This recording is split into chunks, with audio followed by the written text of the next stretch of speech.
لنهتدي لولا أن هدانا الله ونشهد أن لا إله إلا الله وحده لا شريك له ونشهد أن محمدا عبده ورسوله أما بعد فأعوذ بالله من الشيطان الرجيم بسم الله الرحمن الرحيم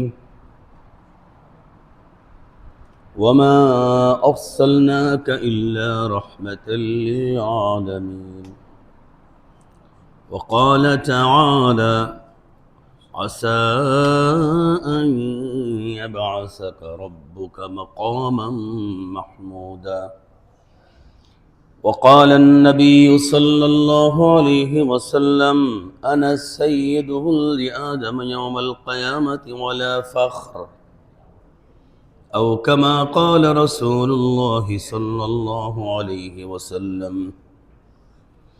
صدق الله مولانا العظيم وصدق رسوله النبي الكريم ونحن على ذلك لمن الشاهدين والشاكرين والحمد لله رب العالمين اللهم صل على محمد وعلى آل محمد كما صليت على إبراهيم وعلى آل إبراهيم إنك حميد مجيد اللهم بارك على محمد وعلى آل محمد كما باركت على إبراهيم وعلى آل إبراهيم إنك حميد مجيد শুকর আদায় করছি আলহামদুলিল্লাহ। কোরআনে কারিমের দু জায়গা থেকে দুটো অংশ বিশেষ তিলাওয়াত করলাম। সূরা আম্বিয়া থেকে একবারে শেষের দিক, সূরা বনী ইসরাইলের মোটামুটি কাছাকাছি ৮ নং পৃষ্ঠা থেকে ১৫ নং পারার একটু সামান্য আয়াতাংশ তেলাওয়াত করলাম। প্রিয় হাবিব রসুল করিম সাল্লাল্লাহু আলাইহি ওয়াসাল্লামের অসংখ্য অগণিত হাদিস থেকে একখানা হাদিসের টুকরা তেলাওয়াত করলাম। আল্লাহ তাআলা আমাদেরকে তিলাওয়াতের যে সওয়াব, যে ফজিলত দান করেন, সকলে বলি আমিন। আজকে হলো সফর মাসের শেষ তারিখ, আগামী দিন হলো রবিউল আউয়াল মাসের প্রথম তারিখ।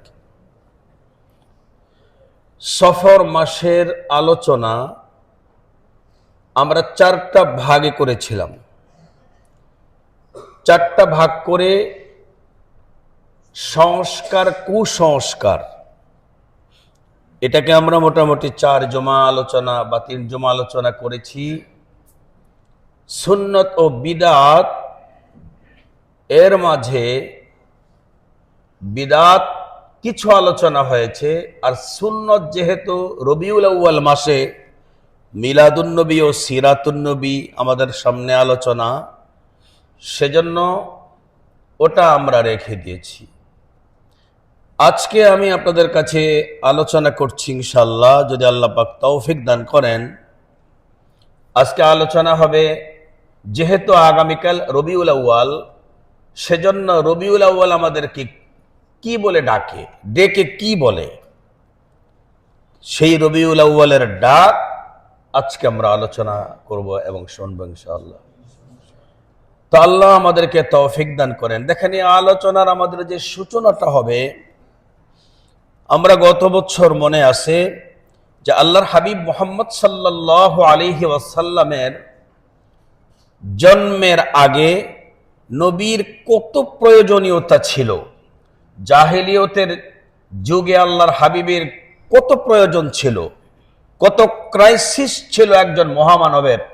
আমরা সেই বিষয়ে আলোচনা করে রবিউল আউয়াল, রবিউল সানি পর্যন্ত আমরা আলোচনা করেছি। এরপরে আমাদের কাছে বিভিন্ন জিনিস সামনে এসেছে বিধায় আমরা যখন যে জিনিসের আলোচনার করা সুন্নত সেটার দিকে আমরা চলে গিয়েছি, যেটা ইনশাল্লাহ এখনো হবে। তো আজ থেকে আমাদের আলোচনা হবে রবিউল আউয়াল মাসের ডাক। কি ডাকছে রবিউল আউয়াল, সেই বিষয়ে আজ থেকে আমাদের ইনশাল্লাহ আলোচনা হবে। আমি সেজন্য কোরআনে কারিমের দু জায়গা থেকে দুটো অংশ তেলাওয়াত করেছি এবং প্রিয় হাবিব মুহাম্মদ সাল্লাল্লাহু আলাইহি ওয়াসাল্লামের অসংখ্য অগণিত হাদিস থেকে একটু হাদিসের টুকরা তেলাওয়াত করেছি। দেখুন, হযরত মুহাম্মদ সাল্লাল্লাহু আলাইহি ওয়াসাল্লাম প্রথমত তার কত মর্যাদা কোরআনে আর হাদিসে বর্ণিত হয়েছে এবং সেই মর্যাদার আলো আমাদের কাছে আসার কারণে আমাদের কি উপকার হয়েছে, এই প্রসঙ্গে সূরা আম্বিয়ার মধ্যে আল্লাহ রাব্বুল আলামিন নিজেই বলেন, ওয়ামা আরসালনাকা ইল্লা রাহমাতাল লিল আলামিন। স্বয়ং আল্লাহ তার প্রিয় হাবিবকে ডেকে বলেন, হসর করে বলেন, মা এবং ইল্লা এ দুইয়ের মাঝখানে যে ভারটাকে রাখা হয় সেটাকে হসর বলা হয়, সীমাবদ্ধ করা হয়, যে পৃথিবীতে দয়া অনেক আছে কিন্তু আপনিই মাত্র একজন ব্যক্তি মাখলুক, আপনিই আমার একজন মাত্র সৃষ্টি, যিনি সারা বিশ্বের সবার রহমত। তাহলে আমাদের প্রিয় হাবিব সারা বিশ্বের সবার জন্য রহমত। এজন্য সেই পূর্ব মনীষী থেকে শুরু করে ওলামায়ে দেওবন্দ পর্যন্ত সবাই একটা মত, এক জায়গায় কোনো মতানক্য নাই। আল্লাহর হাবিব মুহাম্মদ সাল্লাল্লাহু আলাইহি ওয়াসাল্লামকে সকলে একটা কথা বলে স্বীকার করেছেন, মুহাম্মদ সাল্লাল্লাহু আলাইহি ওয়াসাল্লামা হুয়া আফদালুল খালকি ওয়াস সাইয়্যিদুল খালাইকি। আল্লাহর হাবিব মুহাম্মদ সাল্লাল্লাহু আলাইহি ওয়াসাল্লাম এমন শ্রেষ্ঠ, তিনি তামাম দুনিয়ার সব মাখলুকের মাঝে সেরা মানুষ। তামাম দুনিয়ার সব মানুষ, সব সৃষ্টির মাঝে মানুষ হলো সেরা, আবার সব মানুষের মাঝে প্রিয় হাবিব হলেন সেরা। বিষয়টা আমরা কেমনে বুঝবো? তামাম দুনিয়ায় যত সৃষ্টি আল্লাহ তাআলা সৃষ্টি করলেন, সব সৃষ্টির মাঝে সেরা হলো মানুষ। এজন্য মানুষকে বলা হয় আশরাফুল মাখলুকাত। আবার মানুষের মাঝে সব মানুষের চাইতে সেরা হলো আম্বিয়ায়ে কেরাম। আবার আম্বিয়ায়ে কেরামের মাঝে সবার সেরা যিনি, তিনি হলেন মুহাম্মাদুর রাসূলুল্লাহ সাল্লাল্লাহু আলাইহি ওয়াসাল্লাম। আল্লাহর হাবিব হযরত মুহাম্মদ সাল্লাল্লাহু আলাইহি ওয়াসাল্লাম, তিনি তার আবির্ভাবের পরে মানুষ তিনটা ভাগ হয়েছে। কয় ভাগ? আজও কিন্তু সেই তিন ভাগ মানুষ কিন্তু আছে, আপনারা খুঁজে খুঁজে নেবেন। রাসূল পাক সাল্লাল্লাহু আলাইহি ওয়াসাল্লামের যুগে যেদিন নবীজি বললেন, আনা খাতামুন নাবিয়্যিন লা নাবিয়্যা বাদি, এই দাবিটা করেছেন আমার প্রিয় নবীজি। দাবিটা কিন্তু সরাসরি কোরআনেও এইভাবেই আছে, মা কানা মুহাম্মাদুন আবা আহাদিন মির রিজালিকুম ওয়ালাকিন রাসূলুল্লাহি ওয়া খাতামান নাবিয়্যিন ওয়া কানা আল্লাহু বিকুল্লি শাইইন আলিমা।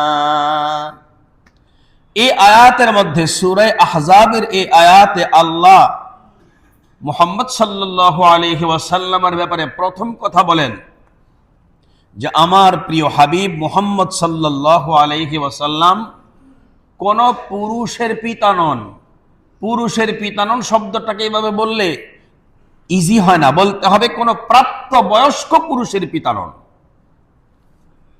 নবীর তো পুত্র সন্তান হয়েছিল, কিন্তু প্রাপ্ত বয়স্ক পর্যন্ত পৌঁছতে পারে নাই, তার আগেই দুনিয়া থেকে বিদায়। আল্লাহ এই আয়াতে বলেছেন মুহাম্মদ সাল্লাল্লাহু আলাইহি ওয়াসাল্লাম কোন পুরুষের পিতা নন, তার মানে কোন প্রাপ্ত বয়স্ক পুরুষের পিতা নন। আল্লাহ পাক দ্বিতীয়বার বলেন ওয়ালাকির রাসূলুল্লাহ, আমার হাবিব কোন প্রাপ্তবয়স্ক পুরুষের পিতা নন বটে, কিন্তু তামাম দুনিয়ায় যত মানুষ আমি আল্লাহ সৃষ্টি করলাম, প্রত্যেক মানুষের কাছে তিনি হলেন স্বীকৃত রাসূল। সুবহানাল্লাহ, স্বীকৃত রাসূল। তাহলে আগের থেকে যিনি কোন প্রাপ্তবয়স্ক পুরুষের পিতা নন, এই কথা বলিয়া ওয়ালাকিন কইয়া কোন ইদ্রাকটা করলেন? মুফাসসিরিনে কেরাম বলেন পূর্বের শব্দের ভেতরে আল্লাহ তাআলা আমার প্রিয় হাবিবকে এই কথাটা ঘোষণা করলেন তিনি কোন প্রাপ্তবয়স্ক পুরুষের পিতা নন, তার মানে তার ঔরস থেকে কোন সন্তান জন্ম নিলে সে বয়স্কে পৌঁছতে পারবে না। কিন্তু পৃথিবীর প্রত্যেকটা মানুষ নবুয়তের দিক থেকে তার সন্তান, নবুয়তের দিক থেকে তার নবুয়তের সন্তান। দেখেন কোরআনে কারীমের আরেকখান আয়াতে আল্লাহ রাব্বুল আলামিন অ্যাঙ্গেলে বলেছেন আন-নাবিয়্যু আওলা বিল মুমিনিনা মিন আনফুসিহিম ওয়া আযওয়াজুহু উম্মাহাতুহুম। النبي أولى بالمؤمنين من أنفسهم وأزواجه أمهاتهم। আল্লাহ তাআলা ডেকে বলেন আমার প্রিয় হাবিব মুহাম্মদ সাল্লাল্লাহু আলাইহি ওয়াসাল্লাম, দুনিয়ার জগতে তোমাদের যত নিকটাত্মীয় আছে সবার চাইতে বেশি নিকটে হলো আমার মুহাম্মদ, সবচেয়ে বেশি নিকটে আমার মুহাম্মদ। এবং তার স্ত্রী, যত স্ত্রী তার ছিল প্রত্যেকেই তোমাদের মা, আয়েশাও মা, হাফসাও মা, জয়নব মা, জুয়াইরিয়াও মা, খাদিজাও মা, সবাই পৃথিবীর সবার জন্য মা। এই কারণে প্রিয় হাবিবের ইন্তেকালের পরে তার কোন স্ত্রীকে কেউ বিয়ে করতে পারে না, তিনি সবার মা। ওয়া আযওয়াজুহু উম্মাহাতুহুম, পৃথিবীর সব মানুষের মা আমার প্রিয় হাবিব মুহাম্মদ সাল্লাল্লাহু আলাইহি ওয়াসাল্লামের স্ত্রী। দেখেন এখানে আমরা একাধিক আয়াতকে মোটামুটি ভাবে জড়িয়ে নিয়েছি। এই সবগুলো আয়াতের মাধ্যমে আল্লাহর হাবিব মুহাম্মদ সাল্লাল্লাহু আলাইহি ওয়াসাল্লাম পৃথিবীর সব মানুষের সবচেয়ে ঘনিষ্ঠ হবেন। কেন হবেন? এটার একটা কারণ আছে। আমি বলেছিলাম যে রাসূল সাল্লাল্লাহু আলাইহি ওয়াসাল্লাম পৃথিবীতে আসার পরে তিনি যখন তার নবুয়ত প্রকাশ করলেন, তখন মানুষেরা তিন ভাগে বিভক্ত হয়েছে। নবীজি যখন বলেছেন আমি শেষ নবী, শ্রেষ্ঠ নবী, আমার পরে কোনো নবী নেই, একদল মানুষ বলেছেন ঠিক বলেছেন ইয়া রাসূলুল্লাহ, সুবহানাল্লাহ কই। আরেক দল মানুষ বলেছেন তুমি একটা মিথ্যুক, আরো জোরে বলেন। আরেক দল মানুষ প্রিয় হাবিবের কাছে গিয়ে বলছেন আপনি খুব ঠিক বলছেন। আবার কাফিরদের কাছে গিয়া বলছে আরে ও এক মিথ্যুক। তাহলে ক প্রকার হলো? প্রথম প্রকার যারা, তাদের নাম মুমিন, যারা বলেছেন নিঃসন্দেহে আপনি সঠিক বলেছেন। আবার নবীজি যত দাবি করেছেন তার মধ্যে একটা দাবি এই ছিল যেটা আমি আজকে খুতবায় তেলাওয়াত করেছি, আনা সাইয়্যিদু উলদি আদম ওয়ালা ফখরা। আল্লামা ইবনে তাইমিয়া রাহিমাহুল্লাহু তাআলা, আল্লামা ইবনে কাসির রাহমাতুল্লাহি রাহিমাহুল্লাহু তাআলা এবং দারুল উলুম দেওবন্দের মাকতাবাতুন আযীমাতুন হাইয়াতুন নাতিকা শাহ কাশ্মীরি তার ফয়জুল বাড়িতে লিখেছেন, আল্লাহর রাসূল সাল্লাল্লাহু আলাইহি ওয়াসাল্লামের এই আয়াত, এই হাদিসটি থেকে শাহ কাশ্মীরি বলেন যে মুহাম্মদ সাল্লাল্লাহু আলাইহি ওয়াসাল্লাম আফদালুল বাশার ওয়া আফদালুল খালক ওয়া আশরাফুল খালক। সুবহানাল্লাহ। যে তিনি মুহাম্মদ সাল্লাল্লাহু আলাইহি ওয়াসাল্লাম দাবি করেছেন, আনা সাইয়্যিদু বুলদি আদম, আদমের ঔরস থেকে যত সন্তান দুনিয়াতে এসেছে, যত সন্তান দুনিয়াতে আসবে, আদম সন্তান বলে দুনিয়াতে যত সৃষ্টি হবে, আনা সাইয়্যিদু বুলদি আদম, আমি সবার নেতা। এই কথাটা কিন্তু সেদিন সব মানুষ মানে নাই, সেদিন সব মানুষ মানে নাই, একদল মেনেছে, তার সংখ্যা হয়েছে 1,24,000। একদল মেনেছে, শেষ পর্যন্ত তার সংখ্যা হয়েছে 1,24,000। আর ম্যাক্সিমাম মানুষগুলো মানে নাই। আর কিছু আছে এরা মুখ দিয়া মেনেছে, দিল দিয়া মানে নাই। এজন্য মুহাম্মদ সাল্লাল্লাহু আলাইহি ওয়াসাল্লামের কাছে আসলে পাগল হয়ে যেত, আপনার মহব্বতে আমি পাগল। যেমন আখনাস বিন শুরাইক, সে আল্লাহর হাবিবের কাছে আসলে সাহাবায়ে কেরামকে বলতেন, জাগা দাও, মরে গেলাম। কেন মরে যেতেছেন? কয় নবীর মহব্বতে দূরে বসলে বিরহ বেদনা ফেটে যাব। আখনাস বিন শুরাইক নবীর মহব্বত এভাবে প্রকাশ করত। আল্লাহর হাবিব বলতেন, ঠিক আছে জায়গা দাও, যে আমাকে এত ভালোবাসবে তার জায়গা তো আমার কাছেই হবে। হযরত জিবরিল কানে কানে বলছেন, ওগো আল্লাহর রাসূল, আখনাস বিন শুরাইক একটা মুনাফিক, আপনার কাছে বসে আস্তে কথা, যেন কোনো কথাই কাফেরদের কাছে ছুটে না যায়, এই কারণে আপনার কাছে বসার জন্য ভাষার পায়তারা করছে। মুনাফিকের লিস্ট মুহাম্মদ সাল্লাল্লাহু আলাইহি ওয়াসাল্লামের কাছে ছিল। বলুন, আমাদের বর্তমানে এদেশে আমরা যেভাবে আছি, আমরা আমাদের মুহাম্মদ সাল্লাল্লাহু আলাইহি ওয়াসাল্লামকে ভালোবাসি তো? বর্তমানে যারা আমরা আপাতত এতটুকুন পরিবেশে আছি, আল্লাহর হাবিবকে ভালোবাসি তো? নিজের থেকেও কি বেশি ভালোবাসি? নিজের থেকেও বেশি ভালোবাসি, এটার প্রমাণ করা বর্তমানে আমাদের পক্ষে আসলেও সম্ভব না।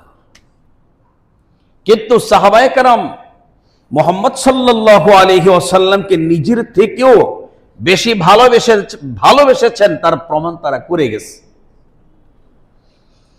ইনশাআল্লাহ আমি ধারাবাহিকভাবে আলোচনায় আসব। বর্তমানে নবীর দ্বারা আমি যে আমার নবীরে আমার চাইতে বেশি ভালোবাসি, এটা আমাকে নবী দ্বারা প্রমাণ করার কোনো সুযোগ নাই। আল্লাহর হাবিবকে সাহাবায়ে কেরাম জিজ্ঞেস করলেন, ও আল্লাহর রাসূল, আজকে আমরা আমাদের চাইতে আপনাকে বেশি ভালোবাসি প্রমাণ করতে পারি, যেদিন আপনি ইন্তেকাল করে চলে যাবেন সেদিনকার মানুষ আপনাকে বেশি ভালোবাসে তাদের চাইতে, এটা প্রমাণিত হবে কেমনে? আল্লাহর হাবিব বলেছেন, আমার রেখে যাওয়া সুন্নতের মাধ্যমে। আমার রেখে যাওয়া সুন্নতের মাধ্যমে। হযরত আহমদ ইবনে হাম্বল রাহিমাহুল্লাহু তাআলা আরব কান্ট্রিতে, মধ্যপ্রাচ্যের সবচেয়ে তার অনুসারী বেশি। আজ মক্কার সবগুলো ইমাম হাম্বলি মাযহাবের, মসজিদে নববীর সবগুলো ইমাম হাম্বলি মাযহাবের, ঠিক না? হাম্বলি মাযহাবের ইমাম সব, মক্কার সব ইমাম এবং মসজিদে নববীর সব ইমাম, এবং সেখানে হাম্বলি মাযহাবের নিয়মেই নামাজ চলে। সেই জায়গার মধ্যে হাম্বলি মাযহাবের একটা ফতোয়া এমন ভাবে চলে যেটা এই দুই মসজিদের বাহিরে অচল, সেটা হলো আসরের নামাজ এক মিছিলে পড়া। দুনিয়ার কোন জায়গায় বৈধ নয়, শুধুই মক্কা আর মদিনাতে এক মিছিলে আসর নামাজ পড়া নিয়ে কোনো কিলোকাল নাই। বুঝাইতে পারলাম না? আমাদের দেশে আমরা আসর পড়ি দুই মিছিলে। আজকে যে জুমার নামাজ পড়ছি, জুমার নামাজের রক্ত যখন হয়েছিল তখন থেকে নিয়ে দুই মিছিল, শব্দগুলো শুধু মনে রাখেন, এখন আমাকে এত ভাঙ্গা ভাগ করে দেখানোর সময় নাই। মিসলা মিসলা জিল্লাস এই ফাই মিসলাইহে, অর্থাৎ দুইটা ছায়া, দুইটা মূল ছায়ার ডাবল, মানে একটা যে কোনো জিনিসের মূল ছায়ার দ্বিগুণ, যে কোনো জিনিসের মূল ছায়ার দ্বিগুণ যদি হয় তাহলে গিয়ে আসরাক্ত হবে। কিন্তু মক্কা মদিনাওয়ালারা এক মিছিলে পড়ে, এক সম পরিমাণ ছায়া যদি হয় তারা সেখানে পড়ে। আর এই দুই মসজিদে আমরা যারা যেই মাযহাবেরই হই না কেন, আমাদের সবার জন্য এই ওয়াক্তে নামাজ পড়া বৈধ। কিন্তু যদি অন্য কোনো জায়গায় পড়েন তাহলে যোহর আদায় হবে, আসর আদায় হবে না। আহমদ ইবনে হাম্বল রাহিমাহুল্লাহু তাআলা যখন তিনি খুব ছোট ছিলেন, তার একটা ঘটনা বলছি। ছোট থাকা অবস্থায় গোসল করার জন্য বন্ধুদের সঙ্গে দূরের একটা জায়গায় চলে গেলেন। যেমন আপনারা বর্তমানে কক্সবাজারে যান, কি করার জন্য? গোসল করার জন্য যান। ঘরে পানি নেই, কি করবেন? গোসল করার জন্য কক্সবাজার জায়গা। আমার এটি বুঝে আসে না, কক্সবাজারে গোসল করলে কি হবে, আমি এটি বুঝি না। ওয়াজ করতে যাই কক্সবাজারে, আমি হেন গোসল করি না। একটু ঘুরতে গিয়ে আমার কাছে মনে হলো সর্বনাশ, এটার মধ্যে মানুষ আইয়ে কেমনে? গেছি তো, আমি গেছি না, দেখেছি না গিয়ে, কিন্তু গোসল তো করি না। আল্লাহ মাফ করেন। তো আহমদ ইবনে হাম্বল রাহিমাহুল্লাহু তাআলা গোসল করার জন্য বন্ধুদের সাথে অনেক দূরে গেলেন। এজন্য আজকের এই দিনে আমরা যারা কক্সবাজারে যাই বা আরো দূরে যাই গোসল করার জন্য, এই ঘটনা থেকে আমরা একটা জিনিস শিক্ষা নেওয়ার চেষ্টা করব। গোসলে যাওয়ার পরে বন্ধুরা বলতেছে যে আজকে সবার ড্রেস একরকম হবে নদীতে গোসলের জায়গায়, অর্থাৎ নিচেরটার নাম কি, জার্সি নাকি না উপরেটার নাম জার্সি? ও, উপরে একটা পরবা, এটাও এক কালার, নিচে আর একটা ট্রাউজার নাকি এটা আরেকটা পরবা ট্রাউজার, সেটাও এক কালার, এবং সবারটা এই হাঁটুর গিরার উপরে থাকবে, স্কিন টাচ, টান টান হবে। আহমদ ইবনে হাম্বল বলছেন, এটা আগে না বলতি বেটা, এটাও না আসার পর আমার এই প্রস্তাব দিছিস, আমি তো তা করতে পারবো না, এটা তো আমার পক্ষে সম্ভব না। কয়ের ধর। পরে উনি খুব চেহারা কালো করে ফেললেন, এটা ধর, অর্থাৎ জোর করে পড়াবে, খুলবে পড়াবে, চেহারা কালো করে ফেললেন। সাথী সঙ্গীরা চেহারার দিকে তাকায় ভয় পেলেন না, মনের বিরুদ্ধে করব না। ওদের কিন্তু ভয় একটা আছে যে এই জায়গাতে ও মাজলুম আর আমরা হইলাম জালিম। আর আপনারা প্রাইমারি শিক্ষাতে পড়েছেন অত্যাচারী চিরকাল ভীরু, ভাব সম্প্রসারণ এসে আমাদের বৃত্তিতে পড়ছেন আপনারা। অত্যাচারী চিরকালই ভীরু, যারা জালেম হয় তারা কিন্তু কোনো সময় সৎসাহস থাকে না, ওদের ভিতরে সবসময় আতঙ্কে কাজ করে। এরা তো জালেম হবে, জোর করে ধরবে, উলঙ্গ করবে, আর একটা পড়াবে, ওরা পড়তে হবে। এরা যখন তার চেহারার দিকে তাকাইলেন ভয় পেয়ে গেলেন, পরে গাড়ে ধরে একটা ধাক্কা দিয়ে যা। আহমদ ইবনে হাম্বল খুশি হয়ে গেলেন, তারা তাদের সঙ্গ থেকে তারা ছেড়ে দিলেন, তারে ছেড়ে দেওয়ার পরে আহমদ ইবনে হাম্বল বাড়িতে চলে আসলেন। আসার পরে নিজকে আনন্দিত মনে করছে, একটা বিশাল বড় গুনাহ থেকে তিনি নিজকে বাঁচাতে পারলেন বলে তিনি শুকর আদায় করছেন। রাতের বেলায় ঘুমিয়ে গেলেন, রাতের স্বপ্নে দেখলেন মুহাম্মদ সাল্লাল্লাহু আলাইহি ওয়াসাল্লাম আহমদ ইবনে হাম্বলকে বললেন, আহমদ ইবনে হাম্বল, আমি তোমার সঙ্গে সাক্ষাৎ করতে এসেছি, আর তোমারে আমি আমার থুতু খাওয়াবো। সুবহানাল্লাহ, আমি তোমারে আমার থুতু খাওয়াবো। মুহাম্মদ সাল্লাল্লাহু আলাইহি ওয়াসাল্লামের থুতু আমাগো থুতুর মতো না, এটারও আলোচনা আছে। মুহাম্মদ সাল্লাল্লাহু আলাইহি ওয়াসাল্লাম রাস্তায় কোনো জায়গায় থুতু দেওয়ার পরে এটা 24 ঘন্টা এই থুতুর গ্রাম থাকতো, মেশকম্বরের চাইতেও সুন্দর। আহমদ ইবনে হাম্বল, তুমি তোমার মুখটা খোলো। আহমদ ইবনে হাম্বল মুখ খোলার পরে আল্লাহর হাবিব তার মুখের ভিতরে থুথু মোবারক দিলেন। দেওয়ার পরে আল্লাহর হাবিব বললেন, আজকের পরে তোমার ভিতরে এমন আলো আল্লাহ তাআলা দান করবেন, এই আলোতে আর তুমি কোনোদিন ওই সমুদ্র তীরে পর্যন্ত যাবে না যেখানে গেলে গোমরা হওয়ার সম্ভাবনা আছে। বুঝেন নাই না? অর্থাৎ এমন কোন জায়গায়ও তুমি যাইবা না যেখানে গেলে গোমরা হওয়ার, পথভ্রষ্ট হওয়ার সম্ভাবনা আছে। আরে তোমার তো আল্লাহ সাহায্য করছে যে ওই বন্ধুদের কাছ থেকে ফেরত এসেছ। ম্যাক্সিমাম বন্ধুরা ফেরত আসতে পারে না। কোয়েমনগর ঠিক থাকতো, মন মতো হলো না। কক্সবাজারে যাওয়ার পরে যারা যেখানেই গোসলে যান, যে আনন্দ বিনোদনেই যান, অনেকের চিন্তা হলো না, আসছি তো আসছি, জীবনে একবার কইরা যাই, এরপরে কি করে ফেলবো, আর তওবা করে ফেলবো। এটা গুনাহের আগ মুহূর্তে শয়তানের ওয়াসওয়াসা। শয়তান গুনাহ করার আগ মুহূর্তে এই ওয়াসওয়াসা দেয় মুমিনকে যে এই গুনার পরে আর গুনাহ হবে না, এটাই শেষ গুনাহ, এটার পরেই তওবা হবে, অতএব কারণে সমস্যা নেই, কইরা নাও। আমি জিজ্ঞেস করি, এমন অবস্থায় যদি কোনো বান্দা দুনিয়ার শেষ নিঃশ্বাসটা তার যদি আটকে যায়, আর যদি শেষ নিঃশ্বাসটা আর নিতে না পারে, তাহলে তওবা কোথায়? তওবার কি কোনো সম্ভাবনা আছে?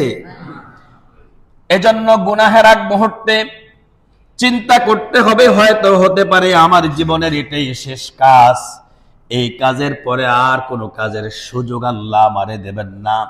অতএব প্রাণ বায়ুটা ভিতরে রেখে আমি আমার জীবনের শেষ কাজটা গুনাহ করতে পারি না। এমনটা চিন্তা সবাই যদি আমরা করতে পারি, শয়তান ওই মুহূর্তে পালাতে বাধ্য হবে। আহমদ ইবনে হাম্বল রাহিমাহুল্লাহু তাআলাকে আল্লাহর হাবিব মুহাম্মদ সাল্লাল্লাহু আলাইহি ওয়াসাল্লাম থুথু মোবারক তার মুখের ভেতরে দেওয়ার পরে বলছেন, আহমদ, আজকের পরে এমন কোনো কাজ তোমার থেকে আর হবে না যেই কাজের কাছাকাছি গেলে পরে পথভ্রষ্ট হওয়ার সম্ভাবনা থাকে। আল্লাহ তাআলা তোমার এই ভেতরের লাইটটা জ্বালায়া দিবেন, তোমার ভিতরের লাইটটা জ্বালায়া দিবেন। ঘুম শেষ, জাগ্রত হলেন অল্প বয়সের বালক। সকালবেলায় ফজরের পরে আমাদের দেশে আগে সর্বপ্রথম যে কাজটা ছিল সেটা ছিল শিশুদের মক্তব, বড়দের তিলাওয়াত। বাস্তব তো, এটা আমাদের ছোটবেলায় আমরা সবাই করেছি। আল্লাহ এখন নাই, এখন সকালবেলা প্রথম কাজ কোনটা হবে প্রত্যেকেই প্রত্যেকের স্বাধীনভাবে করে।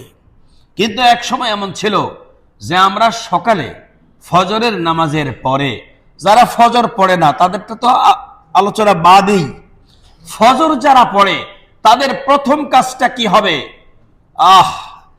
যারা কোরআন পড়তে জানতো তারা ওইখানেই কোরআনটা নামায়া বসতো, আর যারা কোরআন পড়তে জানতো না, কোরআন পড়নেওয়ালার কাছে মক্তবে গিয়া শুরু করতো যে আমার কাজই এখন এটা।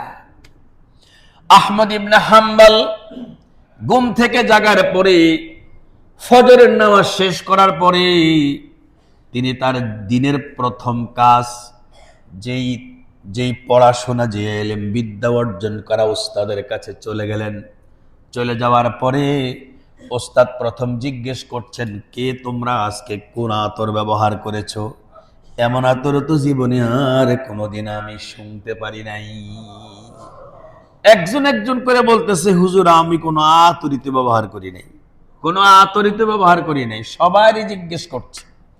এখন আশপাশ থেকে সাথীরা বলতেছে, এই আহমদ তুই ক, তোর গায়ে মনে গ্রাণ লাগে, হুজুর কে আয় তোমার কাছে।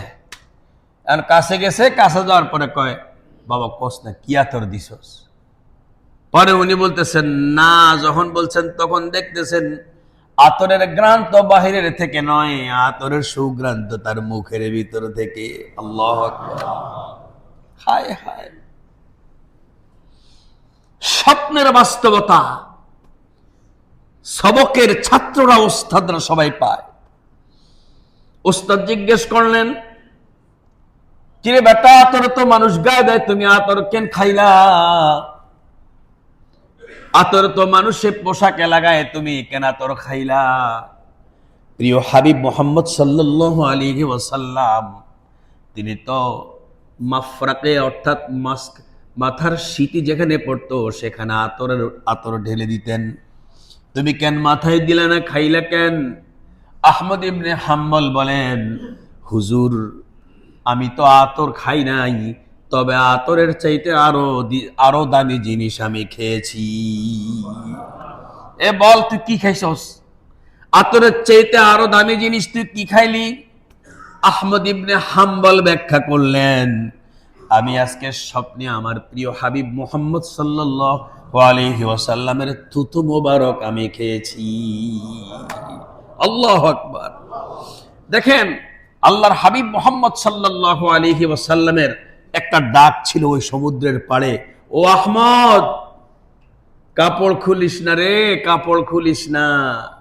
কথা বলেন, কার ডাক ছিল? মুহাম্মদ সাল্লাল্লাহু আলাইহি ওয়াসাল্লামের একটা ডাক। সেই ডাকটা এই রবিউল আউয়াল মাসেই সূচনা। রবিউল আউয়াল মাস, এই মাসে প্রিয় হাবিবের জন্ম, এই মাসে প্রিয় হাবিবের মৃত্যু একই মাসে হয়। আল্লাহর হাবিব মুহাম্মদ সাল্লাল্লাহু আলাইহি ওয়াসাল্লাম তার এই জাতীয় ডাকগুলো চিরস্মরণীয়, সারা জীবনের জন্য স্মরণীয়। যা আল্লাহর হাবিবের 23টা বছরে কি করে গেলেন, 63 বছরে সমাজে কেমন থেকে গেলেন, ছিলেন সমাজে 63 বছর, কাজ করে গেছেন 23টা বছর। যে 23 বছরের কাজ কিয়ামত পর্যন্ত পৃথিবীর মানুষ প্রত্যেকের উপরে করা ফরজ। কথা কোন ঠিক নেই? এজন্য যখন রবিউল আউয়াল মাস আসে, এক একজনকে এক একটা মেসেজ দিয়ে যায়। যেই মানুষেরা সুন্নতের উপরে আছে তাদেরকে সুন্নতের উপরে আরো বেশি সুন্নতকে প্রাধান্য দেওয়ার জন্য মেসেজ দিয়ে যায়। এখনো যাদের কাছে সুন্নত আসে নাই তাদেরকে বিদআত গ্রাস করে ফেলেছে। বিদআত বর্জন করে সুন্নতের দিকে অগ্রসর হওয়ার জন্য তাদেরকে মেসেজ দিয়ে যায়। শুধু কি রবিউল আউয়াল মাস না, বরঞ্চ কোরআন যেমনি করে এই মেসেজগুলো তৈরি করেছে, প্রিয় হাবিবও ঠিক তেমনি করে তৈরি করেছে, সাহাবায়ে কেরামের আমলও ঠিক তেমনি করে তৈরি করেছে, এবং মুআররিখিনে কেরামের বিশুদ্ধ ইতিহাসও তেমনি করে তৈরি করেছে। আজকের এই দিনে মুহাম্মদ সাল্লাল্লাহু আলাইহি ওয়াসাল্লামের তিনি যে শ্রেষ্ঠ এবং তার আদর্শ যে সেরা, এটা রেখে আমরা আমাদের সবগুলো মানুষ কি মানে? সব এমনকি কিছু মানুষ নাই যারা নবী এই কথা বলার অপরাধে নবীর উল্টা গালি দেয়, আছে না? সাহাবায়ে কেরামের যুগে যে 3 প্রকারের মানুষ, 1 নাম্বার প্রকার যারা ছিল, ওই মানুষগুলো কখনোই বরদাস্ত করতে পারতেন না কেউ যদি প্রিয় হাবিবের দিকে সামান্য ভেঙচি কাটা করত, ওরে খেয়ে ফেলার জন্য সাহাবায়ে কেরাম রেডি হয়ে যেত। কথা বলেন ঠিক না বেঠিক?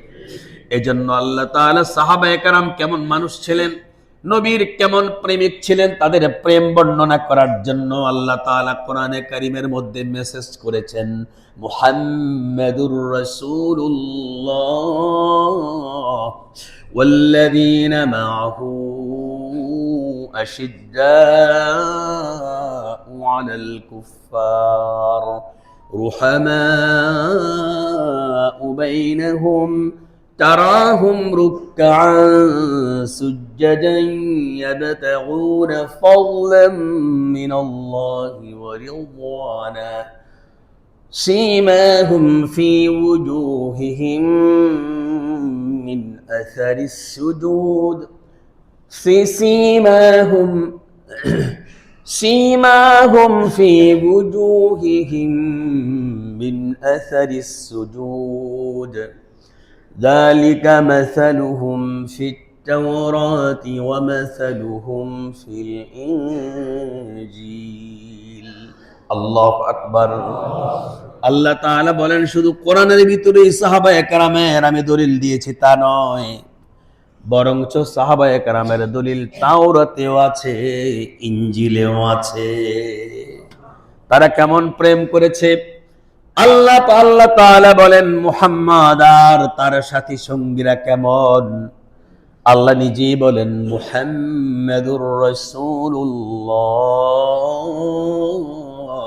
ওয়াল্লাযীনা মাআহ, আমার মুহাম্মদ এবং তার সাথী সঙ্গীরা কেমন। আশিদ্দাউ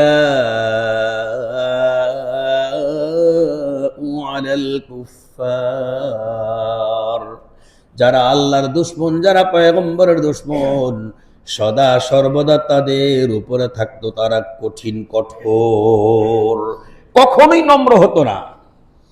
আর কেমন ছিলেন তারা, রুহামা বাইনাহুম, একদিনই ভাই আরেকদিনই ভাইয়ের জন্য তারা এমন ছিলেন যেন একজন আরেকজনের জন্য দয়ার সাগর। সুবহানাল্লাহ। আর আমরা বর্তমানে একজন আরেকজনের হিংসুক হওয়া ছাড়া আমাদের কোনো পথই খুঁজে পাই না। কথা কো, এই মেসেজগুলো আমাদেরকে রবিউল আউয়াল মাস দেয়। মুহাম্মদ সাল্লাল্লাহু আলাইহি ওয়াসাল্লাম প্রায় 650 বছর মানুষের হানাহানির পরে যখন দুনিয়াতে আসেন, দুনিয়াতে আসার পরে তিনি দুনিয়ার মানুষের এমন শিক্ষা দিয়ে গেছেন, তার আদর্শ সেরা আদর্শ, এমন আদর্শ দুনিয়াতে অতীতে কেউ কখনো আনতে পারে নাই। কিয়ামত পর্যন্ত এমন আদর্শ তার মুহাম্মদ সাল্লাল্লাহু আলাইহি ওয়াসাল্লামের আদর্শের চাইতে ব্যতিক্রম ধর্মী কোন আদর্শ কোনদিন তার থেকে সেরা হতে পারে না, কখনোই পারে না। আজকে আমরা ইনশাআল্লাহ এই পণ করে নেব যে রবিউল আউয়াল পুরা মাসটা যেন আমাদের জন্য মুযাক্কারা হয়, আমাদের জন্য যেন সবসময় আমাদেরকে স্মরণ করায়া দেয় যে সারা বছর আমরা মুহাম্মদ সাল্লাল্লাহু আলাইহি ওয়াসাল্লামের আদর্শে কেমন ভাবে মানব, যেন মুহাম্মদ সাল্লাল্লাহু আলাইহি ওয়াসাল্লামের আদর্শ সেরা। আমার পুরা বডি যেমনে করে এটার প্রমাণ দিবে, আমার কর্মকাণ্ড, আমার আচার আচরণ ঠিক সেম কন্ডিশনে যেন প্রমাণ করে। রাজি আছি ইনশাআল্লাহ? এমনটা যেন না হয় যেমন আমরা অনেকেই একটু সামান্য ধারণা দিলে সহজ হবে। মুহাম্মদ সাল্লাল্লাহু আলাইহি ওয়াসাল্লামকে আমরা সবাই ভালোবাসি, তাই তো? ভালোবাসার প্রমাণ দিতে হয়, ভালোবাসার প্রমাণ। সাহাবায়ে কেরামের মাঝে পয়গম্বরকে ভালোবাসি এই কথা কোন সাহাবী যদি বলতেন, আল্লাহর হাবিব বলতেন প্রমাণ দাও। সাহাবী বলতেন কি প্রমাণ, কেমনে দিলে হবে ইয়া রাসূলুল্লাহ, আপনি আমাকে বলেন। হযরতে তালহা রাদিয়াল্লাহু তাআলা আন পয়গম্বরের সামনে এসে হাজির, আল্লাহর হাবিবকে বলছেন, ওগো আল্লাহর রাসূল, আমি সবার চেয়ে আপনাকে বেশি ভালোবাসি। নবী জিজ্ঞেস করছেন, তোমার বাবার চেয়েও কি বেশি ভালোবাসো? কয় ইয়া রাসূলুল্লাহ অবশ্যই। কয় তুমি তোমার নিজের থেকেও কি বেশি ভালোবাসো? কয় ইয়া রাসূলুল্লাহ অবশ্যই। কয় তাহলে ওই যে তলহা তোর বাবায় যায়, যা যা, আমি নবীর ভালোবাসা যদি বেশি হয় বাবার জবাই কইরায়। হযরতে তলহা তরবারি নিয়ে দিলেন দৌড়, বাবারে জবাই করা দিবেন। তলহা, আল্লাহর হাবিব বললেন তলহা থাম, পরীক্ষার জন্য বাবার গায়ে কোপ দেওয়ার দরকার নাই, দৌড়টাই বোঝা যায় তোর বাবার চাইতে তুই আমারে বেশি ভালোবাসোস। সুবহানাল্লাহ। যেমন হযরত ইসমাঈল আলাইহিস সালাতু ওয়াস সালামকে বাবা ইব্রাহিম জবাই করতেছেন, কাটা গেছে, আর আল্লাহ উপর থেকে বলছেন, কোরআনে সাক্ষী, কদ সাদ্দাকাতার রুইয়া। আর জবাই না করলে, আবার জবাই না করলে জবাই হয় কেমনে? জবাই আগে কাটা তো যাওয়া লাগবে, জবাই কাটা না গেলে আবার জবাই হয় কেমনে? ইব্রাহিম বলছে আল্লাহ কাটা তো যায় নাই, আল্লাহ সাদ্দাকাতার রুইয়া, আমি আল্লাহ বলছি তোর স্বপ্ন তুই সত্যায়ন করছ। সুবহানাল্লাহ। ঠিক তেমনি করে তালহা যখন দৌড়ে যায় বাবারে জবাই করে দেওয়ার জন্য, আল্লাহর হাবিব বলছেন থেমে যা, আমসিক, সামনে আর এক কদমও যাইস না। তুই যে তোর বাবার চেয়ে আমারে বেশি ভালোবাসিস তা আমি বুঝতে পারলাম, আমার আর বুঝতে বাকি নাই। প্রিয় প্রিয় ভাইরা আমার, আজকে বর্তমানে আমরা প্রিয় হাবিবকে ভালোবাসি, ভালোবাসার প্রমাণ কিন্তু আর নবীজি এখন আর নাই। এখন হলো নবীজির সুন্নত, রেখে যাওয়া আদর্শ। এই আদর্শকে অগ্রাধিকার দিতে পারি না যারা, তাদের ভালোবাসাটা কোনোদিন সাহাবায়ে কেরামের মতো হতে পারবে না। কথা ঠিক না? যেমন দেখেন, সামনে একটা মারামারি আসতেছে আমাদের। মারামারি কি? সেটা হলো জেহাদে সিনানি, মুখের মনোমারি। 12 রবিউল আউয়ালকে কেন্দ্র করে কয়েক দলে বিভক্ত হবে, শুধু প্রেম নিয়া। এই দলে কেউ যে হেরা ভালোবাসে না, এই দলে কেউ এরা ভালোবাসে না। 12 রবিউল আউয়াল একটা প্রেমের মিছিল আছে না, জশ্নে জুলুসে ঈদে মিলাদুন্নবী। আপনি আমাকে একটু ওই মিছিলের লোকগুলো একটু দেখাবেন, ওদের কার শরীরের নবীর মহব্বতের সেই সুন্নতের প্রমাণটা আছে দেখাবেন আপনি আমাকে, আপনি নিজেই দেখে নিয়েন। তাদের দাড়ি নাই, তাদের গুরুরা বলেছে দাড়ি রাখার দরকার নাই, বছরে মাত্র একদিন মিছিল করলে এই দাড়ি রাখার চাইতে বড় কিছু হয়ে যাবে। মন গড়া, মন গড়া কথা বলেন। দাড়ি এখানে আপনাদের অনেকেরই নাই, তাই বলে এই মিলাদুন্নবী দ্বারা প্রমাণ করতে পারবেন না যে আমি নবীর চাইতেও বেশি ভালোবাসলাম যে ব্যক্তি দাড়ি রাখা ভালোবাসছে। দাড়ি রাখলে বোঝা যায় ঘরে কত অশান্তি। কি কথা কর না কা? বুড়ো হয়ে গেছো নাকি? দাঁড়িয়ে তো তাড়াতাড়ি রাখছো না, চাক খাইছো মিয়া, কয় না কয় না। কিন্তু কোন লাওলা ইয়াখাফুনা লাওমাতা লাইম, আল্লাহর হাবিবের এই কলিজার মধ্যে আঘাত দিতে চায় না ওই ব্যক্তি, যে ব্যক্তি নিজের চাইতেও নবীর সুন্নতকে বেশি ভালোবাসে। কথা বলেন ঠিক না বেটি? আরেকটা মানুষ পাঞ্জাবি গায়ে দেবে না, আরেকটা মানুষ দস্তরখান নিয়ে খানা খাবে না, আরেকজন মানুষ সুন্নত তরিকায় খাবে না, সুন্নত তরিকায় চলবে না, প্যান্ট থাকবে টাকনুর নিচে, কিন্তু তারে ওই মিছিলে পাওয়া যায়। সে শিখেছে ওই মিছিলটা দুনিয়ার সেরা মহব্বতের মিছিল। আর এই মিছিলের পরে যদি একটু মিষ্টি আর সিন্নি দেওয়া যায়, বিরিয়ানি যদি দেওয়া যায়, সারা বছর নবীরে কোনো সুন্নত মানার কোনো প্রয়োজন নাই। এরকম একদল আছে তো নাকি? আর একদল এমন আছে কোনোদিন গড়ে কোনোদিন মিলাদের জন্য হুজুরও ডাকে না, কিন্তু মিসওয়াক ছাড়া উজু নাই, উজু ছাড়া নামাজ নাই, নামাজ ছাড়া কাজ নাই, বিসমিল্লাহ ছাড়া কোনো কাজের শুরু নাই, পাও থেকে মাথা পর্যন্ত পয়গম্বরের সুন্নতে ভরা আছে না নাই। কিন্তু কোনোদিন ঘরে মিলাদ শরীফ পড়ানোর জন্য কোনোদিন হুজুরকে দাওয়াত করে নাই। ওরে ভাই, আমি আপনাদের জিজ্ঞেস করি, বছরে 2-3 বার শুধুই মাত্র মিলাদ শরীফ পড়ার নামেই যদি হয় মহব্বতে রসুল, তাহলে সেই সাহাবীর কথা কি শোনাবো না? যেই সাহাবী আল্লাহর পয়গম্বরকে বলেছিলেন, ওগো আল্লাহর রসুল, আপনি যে বলেছিলেন সল্লু আলাইয়া, আল্লাহ যে বলেছেন সল্লু আলাইহি, আমরা এই আমরকে পালন করার জন্য আমাদের পদ্ধতিটা কি এমন করলে চলে কিনা? 24 ঘন্টাকে আমরা যদি 4টা ভাগ করে, এক ভাগ আপনার দুরূদ সহকারে আমরা জীবন কাটাই, বাকি 3 ভাগ অন্যভাবে কাটাই।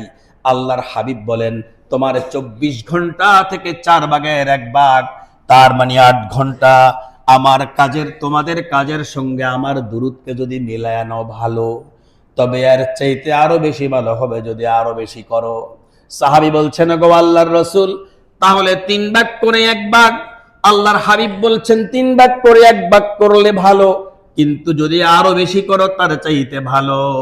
সাহাবী বলছেন, ওগো আল্লাহর রাসূল, আমার পুরা 24 ঘন্টা থেকে অর্ধেক সময়, তার মানে 12 ঘন্টার কাজের সাথে আপনার দুরূদ লাগাইতে চাই, এটা হইলে কি চলে? আল্লাহর হাবিব বলেন, যদি অর্ধেকের মধ্যে যদি দুরূদ লাগাও তো ভালো, তবে যদি আরো বেশি করো তার চাইতে ভালো। সাহাবী কয়, বুঝতে পেরেছি ওগো আল্লাহর রাসূল, হাত্তাল ইয়াকাযাতি ওয়াল মানাম, আমার জাগ্রত আর ঘুম, যখনই আমি যাই কিছু করব প্রত্যেক কাজের মধ্যে থাকবে দুরূদ। এটা হলে কেমন হয়? আল্লাহর হাবিব মুচকি হাসি দিয়ে বলেন, এটাই তো সেই দুরূদ যেই দুরূদে তোমারে আমার শাফাতে কুবরা নিয়ে তোমাকে পরকালে জান্নাত পর্যন্ত পৌঁছাবে। এজন্য আল্লাহ তাআলা বলেছেন, আশা আইয়াবআসাকা রাব্বুক, আশা আইয়াবআসাকা রাব্বুকা মাকামান মাহমুদা। ইনশাআল্লাহ আগামী জুমাতে আলোচনা হবে মাকামে মাহমুদ সম্পর্কে, এবং এই আশপাশ ধারাবাহিকতা রাসূল সাল্লাল্লাহু আলাইহি ওয়াসাল্লামের সুন্নত এবং সুন্নত না করলে কেমন বিদআত, এই বিষয়গুলো আমরা আলোচনা করে নিজকে আমরা সংশোধন করতে চাই। রাজি কি আপনারা? সবাই রাজি? আমি রাজি, দেখি আপনারা রাজি কিনা। আল্লাহ সকলকে তৌফিক দান করেন। ওয়া আখিরু দাওয়ানা আলহামদুলিল্লাহি রাব্বিল আলামিন।